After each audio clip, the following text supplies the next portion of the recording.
كالعادة وفي كل سعادة كرة القدم بتكافئ دايما المجتهد حسام حسن أكثر المجتهدين حبا وإخلاصا وانتماء على رأس المنظومة الفنية الوطنية المصرية الخالصة للمنتخب الوطني المصري. النهارده بيحقق فوز على منتخب روسيا بهدف مقابل لا شيء، انتصار معنوي، انتصار بكل ما تحمله الكلمة من معنى، وانتصار لاختيارات القايمة اللي دايما وابدا بتلاقي انتقاد.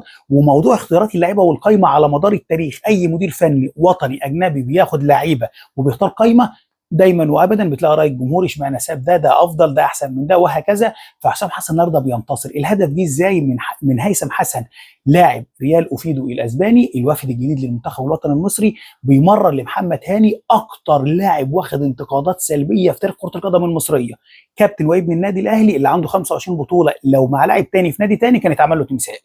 بيعمل عرضيه نموذجيه، راسيه زيكو تسكن الشباك الروسيه، هدف على الطريقه العالميه.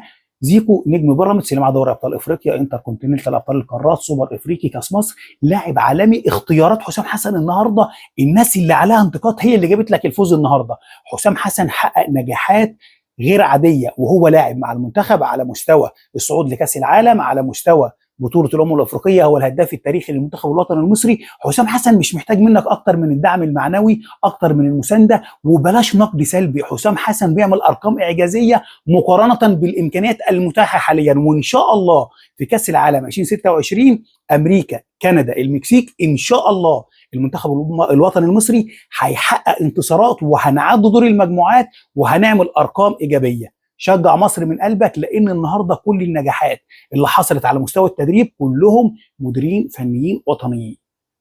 الجوهري، حسن شحاته، حسام حسن، ما فيش حاجه اسمها عقده خواجه. في مدير فني وطني مصري عارف يعني ايه قيمه التيشيرت بتاع منتخب مصر. كل الدعم لحسام حسن، كل الدعم لاختيارات حسام حسن. شجع مصر، ان شاء الله حسام حسن في المونديال يعمل نتيجه ايجابيه لصالح كره القدم المصريه، لان رياده كره القدم الافريقيه مصريه ب7 نجوم.